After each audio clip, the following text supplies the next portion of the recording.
So we're going to be doing debug with Eclipse today.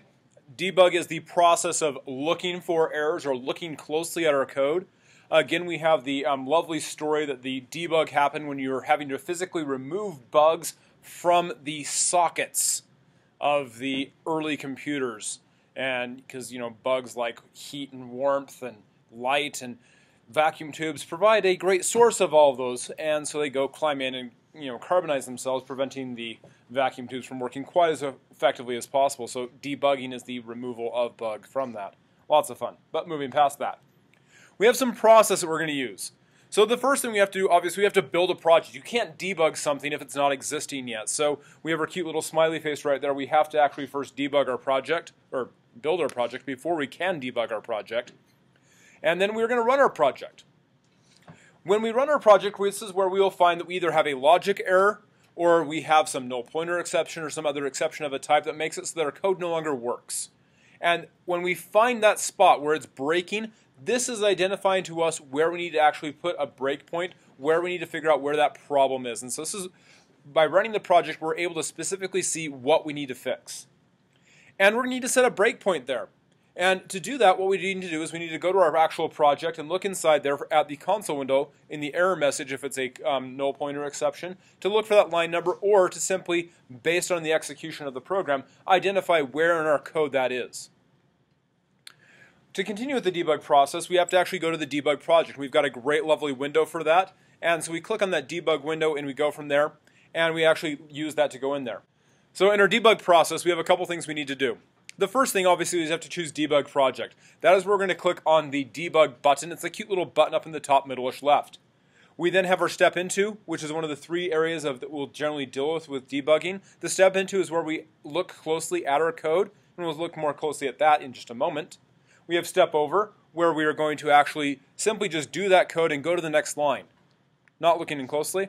And finally, Step Return, where just get out of this method I'm in right now and go back to where I was called from so I can look more closely at something else. But look more closely at this as a whole. So a couple things we have to first identify. One is the breakpoint. The breakpoint is the specific spot where we're stopping the code. You could set as many breakpoints in your code as you wish, and to do so, all you have to do is just double click to the left of the line number to actually get that set up.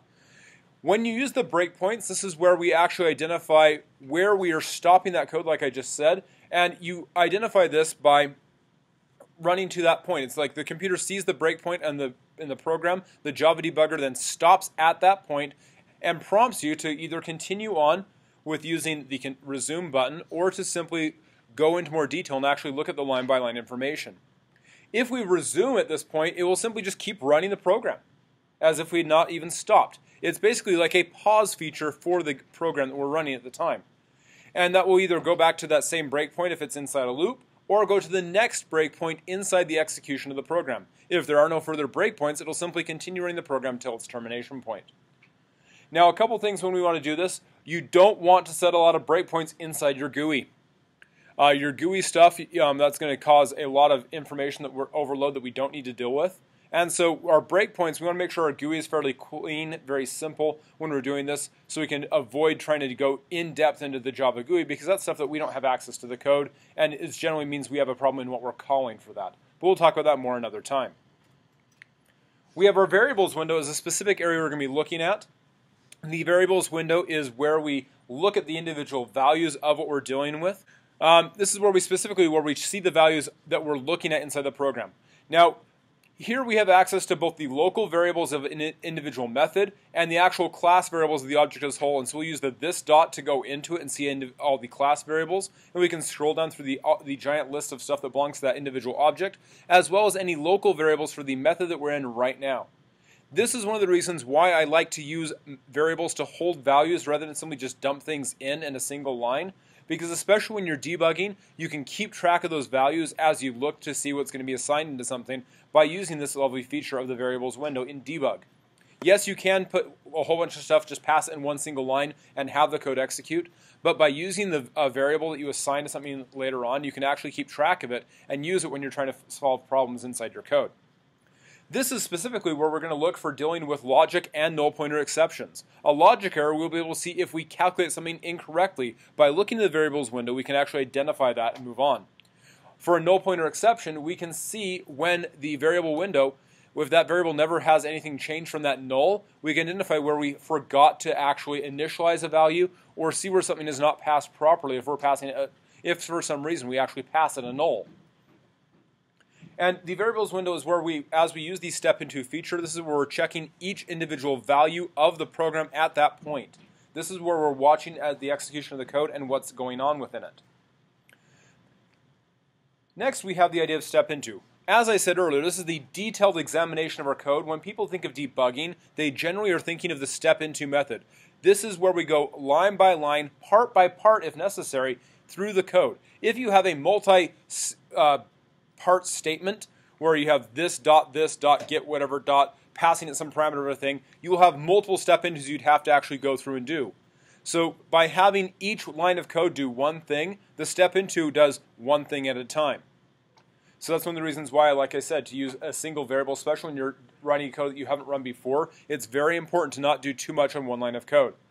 The step into method allows us to see every single value that is in the program and available to us at that point in time. This is a very important thing to watch through when we're doing debug.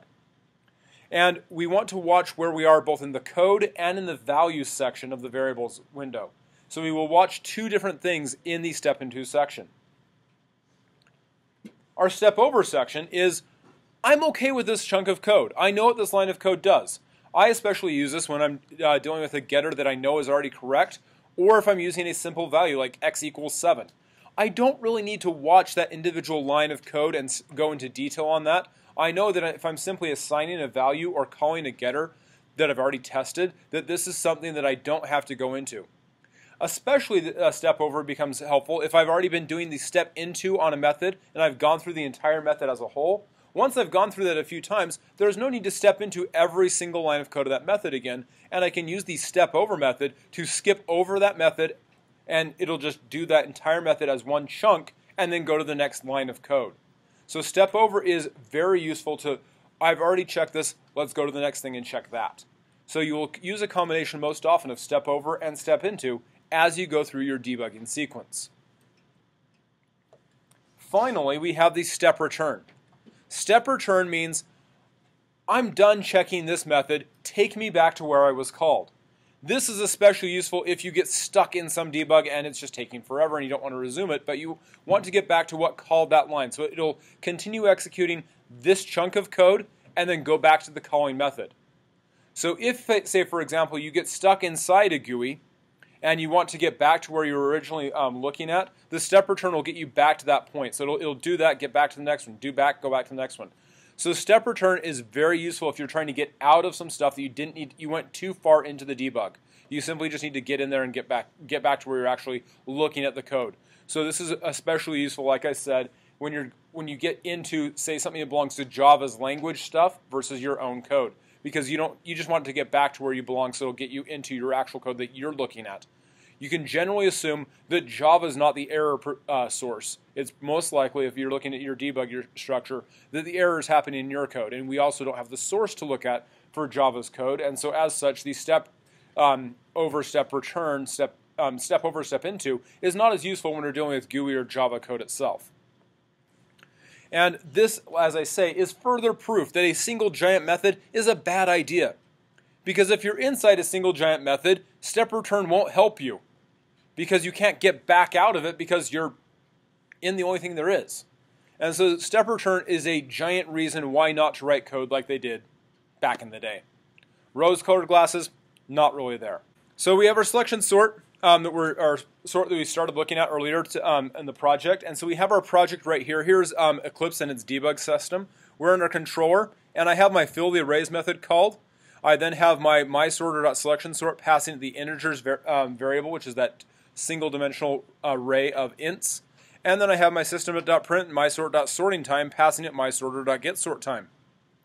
So what we're going to do is we're going to show the example of how to use the different values of debug and what happens with that, and how we can actually use that to see what's going on. So we have our line of code right here, line 19, where we call fill the arrays. And I'm going to insert a breakpoint. Again, to do so, I simply double-click on the line to the left of it in that lovely bluish-gray section over there, and you see this cute little blue dot. That cute little blue dot is a breakpoint. That says that we have inserted a spot where we're going to look, and that gives us a spot to actually go for. I'm also going to do the same thing at this point right here on line 33. That gives me another spot to look at. And then I'm going to go to my sorting machine, aka what I'm using to actually sort through this. And again, making sure I'm inside my AM section. Sorting and searching. Yep, we're in the right one. And in that, I've already inserted a breakpoint here on line 56 for time to sort is equal to blank. And I'm going to do the same thing right here on my start time equals system.current time in millis. So I've inserted a bunch of breakpoints for this project so I can actually see at different spots where I'm at and what's going on. You can insert as many breakpoints as you like when you're doing this. So keeping that in mind, we'll go ahead and we'll start our project. So we're going to go ahead and instead of starting our project like we normally do by pressing the play button, when we're debugging, we choose the cute little bug button. We're going to debug the project. So I click on debug, and that will bring us a lovely prompt window saying, do you want to debug? And confirm perspective switch. Now, I'm not doing it here with you because I'm going to do this again with PM, and I want them to see this, but I actively remember. You put a checkbox in, remember my decision, and then say yes. Because when you debug, you generally actually do want to debug. So just say yes to it with the remember my decision.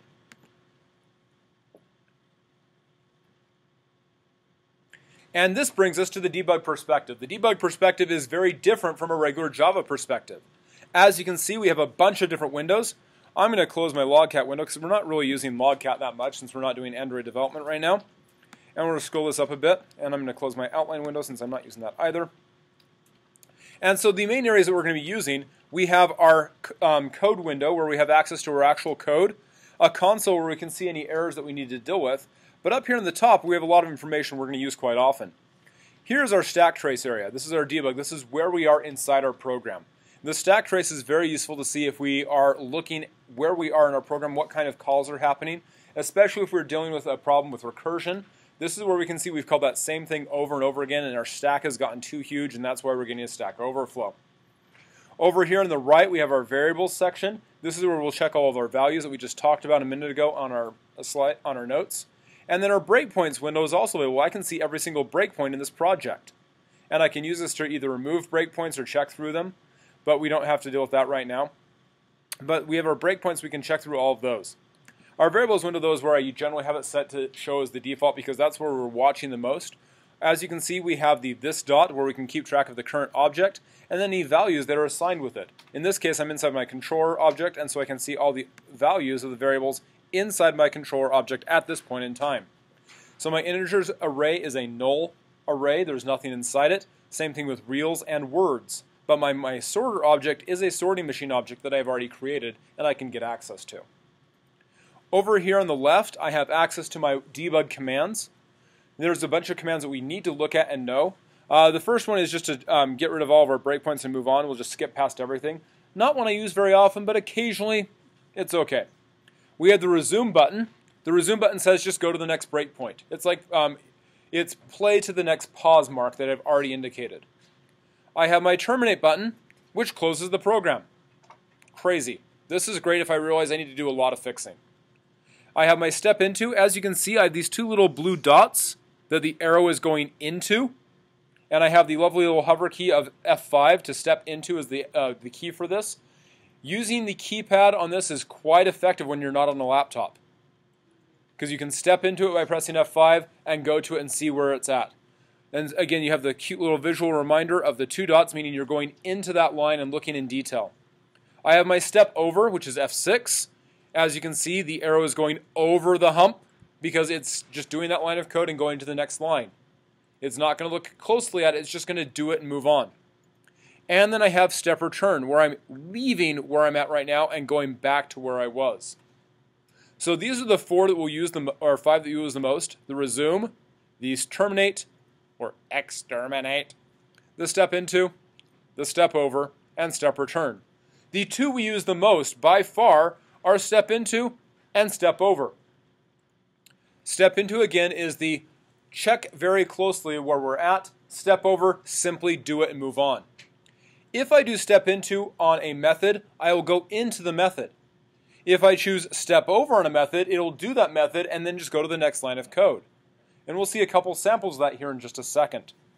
So as you can see right now, my breakpoint that I'm at is right here on fill the arrays line 19. It also shows it here on my Stacktrace. I'm at fill the arrays line 19.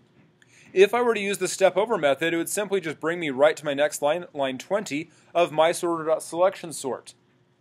But I want to look into this to actually see what's going to happen. As you can see, my cursor, I left it hiding over that, and so I can see inside my object, and we'll go over that more again in just a bit. But I want to use step into so I can actually go into the method, fill the array, so I can see what happens inside my object. And I can look at integers right here, my array, and see what happens to it. So I'm going to choose step into. It then moves me down to the method fill the arrays and brings me to the first line of code inside that method. And fill the int array, I want to also examine that more closely, so I will again choose to step into. And I step into, and I'm brought then to the first line of that method, where I say that integers is a new int array of line 30. Hovering over integers, I see right now that integers is a null value. And so when I step over this line, it will do the line of code, the new int array of size 30, or of length 30, and just give me that value. So let's try that out. So I'm going to step over that line, and I move my cursor over integers. As you can see, my integers array is now filled with a crap ton of zeros. If I move my cursor slowly over that lovely yellow box, I can scroll down and see all of these zeros filling that array. From spots 0 up to and including 29. 30 spots in the array. I can also check that same value over here in my variables window. I click on the down triangle for this dot. I look and I see that integers is now has an ID value of it. I click on its down triangle over here.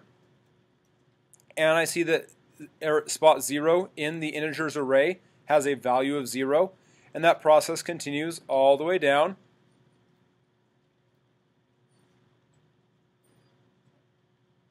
to spot 29, or index 29 of that array, each of those values having 0 in it because it's a int array. It gives everything the default value of 0.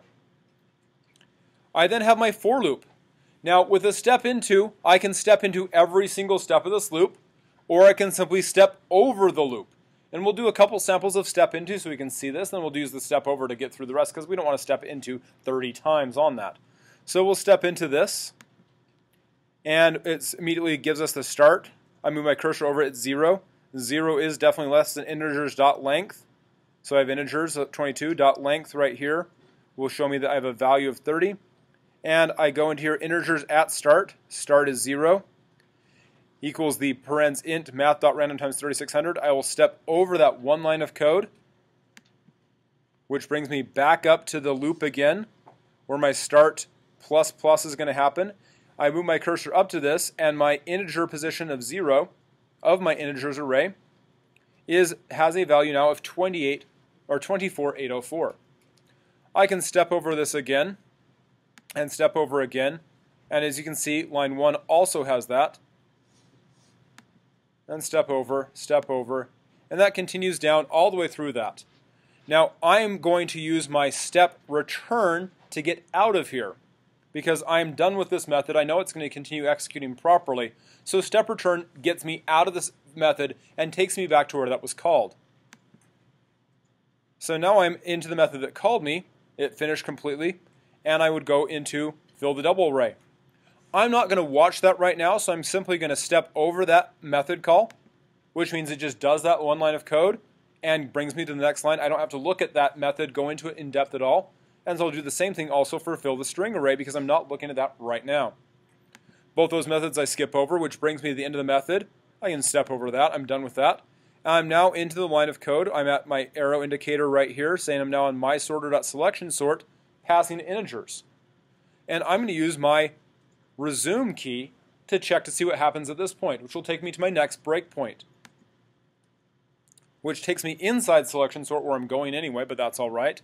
As I have that to be sorted array, that is the array that I was passing at, aka integers from the previous file, my look inside controller, but my to be sorted now belongs to the sorting machine object. As you can see, it's not a local variable, it is simply, or it's not a class variable, it's simply a local variable to this method. So it's separate from this dot. is just a local variable. You also have the lovely L right here inside that tiny little dot. And to be sorted is an int array. If I look over, I have all those same values that we saw originally that I could look at on there. I am now inside my array, and when my method, and I have my int minimum. And as you can see, there's no value showing for it. It's simply just it's a variable. It has nothing attached to it yet. And I'm at the line where start time equals current system.current time in millis. And I have a class variable, so it's assigned as 0 right now by default because I haven't assigned a value to it yet. And so by default, it gets that int value of 0. But I step over that line of code. Again, not stepping into it because system is Java's code. I don't need to look into depth on how that works. And now start time has a value of the blah, blah, blah, blah, blah, which is the current time in millis for this application. And we'll go into my for loop, and I'm going to step over this, so I can simply just step through this. Step over that line, step over that, and now minimum position is set for 0. My minimum to be sorted, I'm at that line to happen, so I'll step over that as well. And minimum now has the 24804, the value of my 0th position of my array. And I'm going to step over where I'm at inside this array, or in the for loop. I'm stepping over that, which brings me to my if test. Since I'm inside the for loop, I obviously passed the test. I'm going to step over that, moving past that, stepping over that, and as you can see, when I did not pass it, I just skip it. If it's not, then I do go into it, and so my minimum is now going to get to be sorted.next, so I'll step over that, and now my minimum is 13,638 because that is less than that. I'll then pass that position equal to that, going into there, takes me through the loop, and that will go through, just like we were talking about for the selection sort, repeatedly until it finds that minimum value. Now I have that other lovely little breakpoint we have installed. So inside this class, sorting machine, line 56 is where our next breakpoint is, inside that sorting time.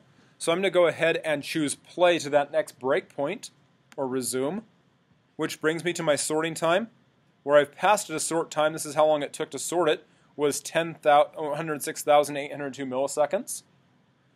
That's long sort time. And so I'm going to build now my value, sort time over that. I'm just going to step over that, time to sort equals, and I'm in this lovely string right here, this local variable. And so I have days 0 \n for a break escape sequence, hour 0, obviously it didn't take an hour to do that because we haven't been here for an hour. And I'll step over that again, and you will see this lovely line keep building up. And now we are at, as you can see, it took a minute to do that. Now it didn't actually take a minute for that to sort, but because we were using the debug time, that was included in that break time itself, so it actually took that minute of time to actually do it. I step over again. We had the seconds on that. It took another 1 minute 46 seconds. Step over one more time, and we had our milliseconds value. And I can scroll down right here and see the entire thing of 802 milliseconds. Let's scroll this down a bit so we have a better screen. So 0 hours, 1 minute, 46 seconds, and 802 milliseconds. That lovely little math right here of calculating the days, hours, minutes, seconds, and milliseconds by using modulo and division, we are able to calculate that and find that value out. I'm now at my last line right here of return time to sort. So if I step over that, it'll bring me back to that calling line right here of system.out.print where it calculated that get sort time inside the sorting time method. And I step over one more time, and we have that same value printed out here on my console available for me to see. Had I been using a GUI, that would have been sent to the GUI at that same point as well. But we have that actual information right there. We can see this. I could simply press my resume button at this point. It'll take me to my next breakpoint.